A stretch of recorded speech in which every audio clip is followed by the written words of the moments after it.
live from New Delhi. You're watching DD India Global. We'll get you top stories from India and the region. I am Tanvi Taneja, and for news from the rest of the world, I'm joined by my colleague in London, Stuart Smith. Good to have you with us, Stuart. Hi Tanvi, it's 12:30 p.m. in London and 1:30 p.m. across Central Europe. Coming up in the next 30 minutes, more chaos in the English town of Southport as riots follow the mass stabbing that took place on Monday. Protests are springing up across Latin America, and Venice is attempting a new approach to capping visitors. But first, back to you for the headlines.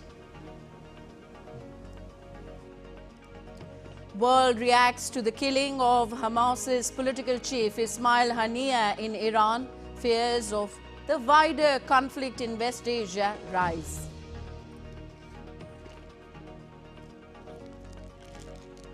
Venezuela's latest election raises red flags across Latin America. European Union chief calls for full vote count in this election dispute.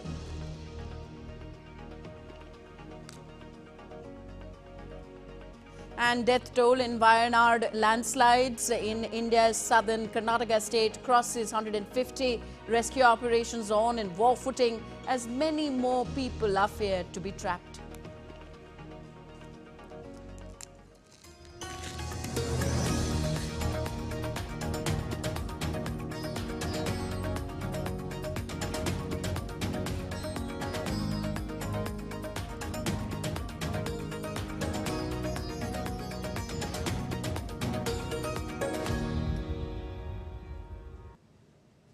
Hamas's leader Ismail Haniyeh has been assassinated in Iran's Tehran. Iran's Nar News confirmed the death, saying Hamas's chief Haniyeh's residence was hit by an airborne projectile. In a statement, Hamas mourned the death of Haniyeh, who it said was killed in a treacherous Zionist raid on his residence in Tehran. The Revolutionary Guards confirmed that the residence of Ismail Haniyeh in Tehran was struck in the morning, resulting in his and one of his bodyguards' death. The Revolutionary Guards also said that the cause is under investigation and will be announced soon. Hamas's officials termed it as a grave escalation, saying the assassination of Haniyeh will not achieve its goals. The Hamas chief attended Iran's new president, Masoud Pezeshkian's swearing-in ceremony on Tuesday. Iran's government has announced 3 days of public mourning in this regard. Israel has not yet commented anything on this assassination yet. But the world has reacted to the assassination of Hamas's political leader in Iran. Russia has condemned the killing of Hamas chief and called on all parties to refrain from steps that could tip the Middle East into a major war. Turkish President Recep Tayyip Erdogan condemned the assassination of Palestinian terrorist group Hamas's leader killing and said that it would not break the will of Palestinians.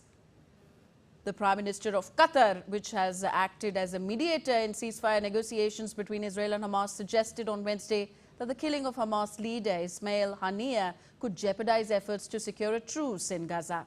China, too, firmly condemned the assassination of Hamas's Politburo chief.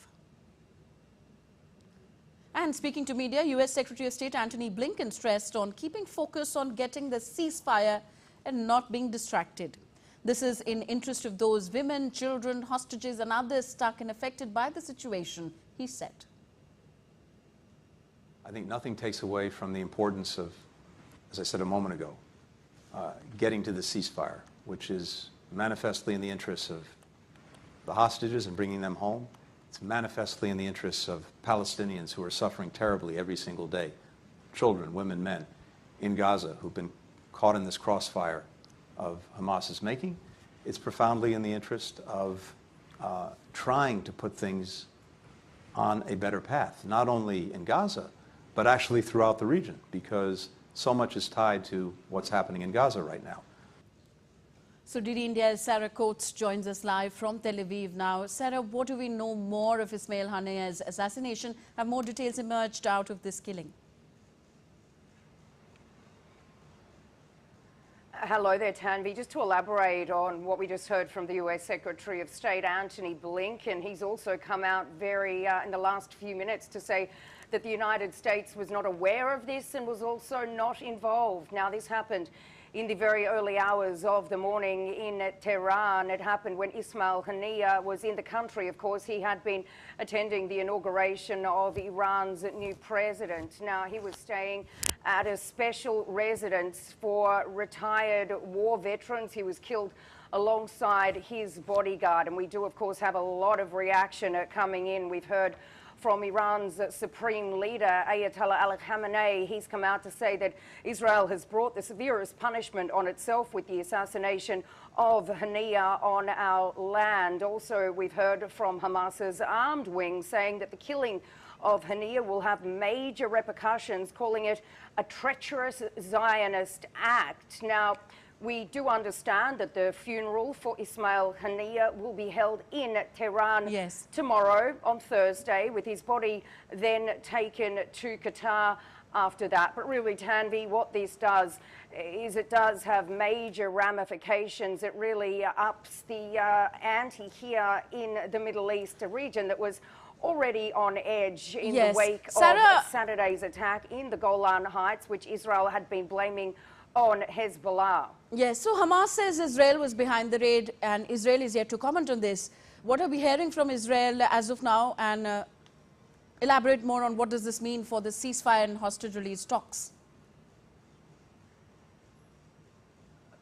We do understand, according to Hebrew media, that the Israeli Prime Minister Benjamin Netanyahu, he's instructed his cabinet members not to comment. Now, a little earlier, the Israeli government press office, it did actually post an image on its Facebook page of Ismail Haniyeh with a stamp across his forehead that said, "Eliminated." Now, that has since been removed, and really the only minister we've heard from in the wake of this killing of Ismail Haniyeh is from the Defence Minister, Yoav Gallant. He's not addressing it, but he has come out to say that Israel does not want a war, but is fully prepared for it. Now, in terms of these ceasefire and hostage negotiations that were ongoing, it certainly complicates things, given that Ismail Haniyeh was doing the negotiating on the end of Hamas, given that the leader of Hamas, Yahya Sinwar, he's believed to be hiding deep underground in this labyrinth of tunnels in Gaza. So certainly this will have implications on that. We can potentially expect the war in Gaza to continue now for some time. But in terms of here on the ground in Israel, we do know that the Prime Minister Netanyahu, he will hold a security cabinet briefing in the coming hours. But in saying that, Tanvi, it really is business as usual on the ground here in Tel Aviv, at least. The Home Front Command has issued a statement saying that there's absolutely no change at this hour in the directive for the Israeli public, although it will update people if that does change. Okay. Thank you. Sarah Coates joining us from Tel Aviv. The Israel Defense Forces said that top Hezbollah commander Fouad Shukr was killed in the Israeli strike in southern Lebanon on Tuesday. Israeli military spokesperson Rear Admiral Daniel Hagari said Shukr was responsible for the death of 12 children in Majdal Shams in the Israeli-occupied Golan Heights. He further said Fouad served as the right-hand man to Hezbollah Secretary General Hassan Nasrallah and was his advisor for wartime operations.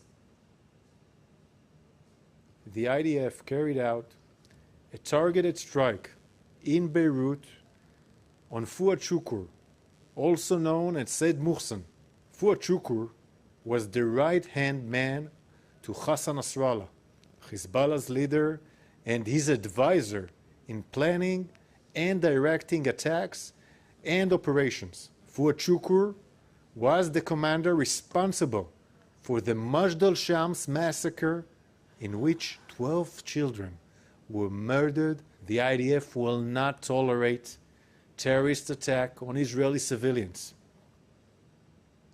On to London now. Dozens of British police officers suffered injuries in violent clashes in the English seaside town late on Tuesday after 3 young girls were killed a day earlier in a violent stabbing attack there. My colleague Stuart Smith is in London. He takes it forward from me here, gives us more on this and other stories making headlines around the world. Stuart, do we have any more information as to who was behind this attack, stabbing attack? We have no more information on what motivated the attacker. All we still know officially is 17 years old and that he was born in the UK. Yes, riots broke out in the English town of Southport after a vigil for the victims of a deadly stabbing attack which killed 3 children. 39 police officers suffered injuries in violent clashes. Police vans were torched in Southport and protesters hurled bricks at both officers and at cars parked at a mosque. This followed speculation and unverified posts on social media that the suspect behind the attack was a Muslim and debunked claims that he was a migrant. Meanwhile, Prime Minister Keir Starmer has blamed violent thugs from out of town for the trouble. Venezuelans living in Latin American countries, including Argentina, Mexico and Chile, took to the streets on Tuesday to protest and demand transparency in their home country's recent election results. Protests have also erupted across Venezuela since Monday after the Electoral Authority declared that President Nicolas Maduro had won a 3rd term. The US-based Carter Center, which observed the vote, said the election did not meet international standards of electoral integrity and cannot be considered democratic. Russia and China have congratulated Maduro on his win, while many countries are demanding an audit of the election results. The US is considering fresh sanctions on Venezuela. DD India's Latin American correspondent Mary Trini Maina has more details. The opposition gathered in Caracas and other places across Venezuela to continue their claim over Sunday's electoral results. The clashes between protesters and security forces have been repeated since the election took place. Thousands of Venezuelans have taken to the streets showing their discontent and asking for a fair recount of the votes. Venezuela's government-controlled electoral board granted Nicolas Maduro the presidency for a 3rd term. But the opposition casted doubts, saying the figures were fraudulent. Opposition leader Maria Corina Machado says she has the tallies to prove that Edmundo González is the real winner. So far, protests have left at least 11 people killed and more than 700 people detained, including key opposition leaders. Venezuelan government authorities have accused Maria Corina Machado and Edmundo González of promoting a revolt aiming to revert the peace in the country. The government launched an investigation that could lead to their capture. In a written statement, the UN said that it's concerned about report of arrest. It's calling the authorities to respect the right of people to demonstrate. The Venezuelan Minister of Defense announced that a coup d'etat is underway, promoted by right-wing leaders, while members of the Venezuelan armed forces pledge loyalty to Nicolas Maduro. But the doubts are not only inside Venezuela. The Biden administration said it's closely monitoring election, demanding electoral authorities to release full, transparent and detailed voting results. In Caracas, Mary Trini Maina reporting for DD India. The European Union's foreign policy chief, Josep Borrell, said on Wednesday that the bloc will not recognize Venezuela's election result until all the votes are counted. Borrell said that the 27-nation bloc will decide on possible next steps only after the full results are made available. The National Electoral Council of Venezuela has only presented results for the 80% of the vote. They didn't finish to 100%. They only announced the result for 80% of the vote. Transparency and integrity of the electoral process has to be ensured, and this requires a verification, an independent verification of the official voting records on any of polling stations. Ukraine's military has struck a Russian storage facility for weapons and military equipment in the western region of Kursk. Russia has engaged its air defenses to try to counter a Ukrainian drone attack, but explosions were visible at the target locations. Moscow earlier said that it had destroyed one incoming drone and a Ukrainian Neptune-guided missile over the Kursk region. Meanwhile, Russia has doubled the signing bonus for volunteers to fight in Ukraine, a move aimed at encouraging more military recruitment. DD India's Dasha Chernyshova joins us live. Dasha, what's the Russian Defense Ministry now offering?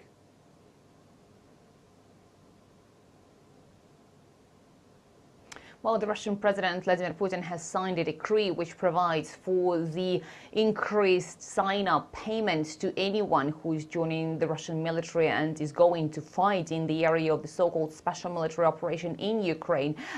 Starting the 1st of August and ending the 31st of December, anyone who is mobilized, who is recruited, conscripted from the Russian population or from the overseas countries will be getting 400,000 Russian rubles, that is about 4,500 US dollars, as the sign-up bonus. The Russian president also has recommended in his decree that the Russian regions should be providing the similar payout to the people who will be signing up from those regions to join the Russian military and to fight in the area of the Donetsk People's Republic, Lugansk People's Republic, as well as Zaporizhia and Kherson regions. This is double this bonus that used to be paid out to the Russian people as well as foreign nationals who were willing to join the fighting in Ukraine. Now, this is sparking definitely the fears that there could be the recruitment drive by the Russian military, by the Russian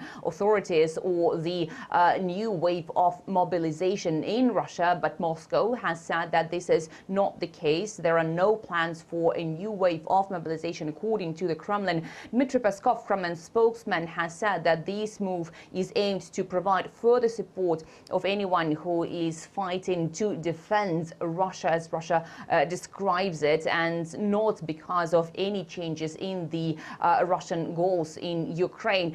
We also understand that in 2024, in the first months of this year, Russia has managed to recruit 190,000 people to join the Russian military, while in 2023, this number has totaled 540,000 people.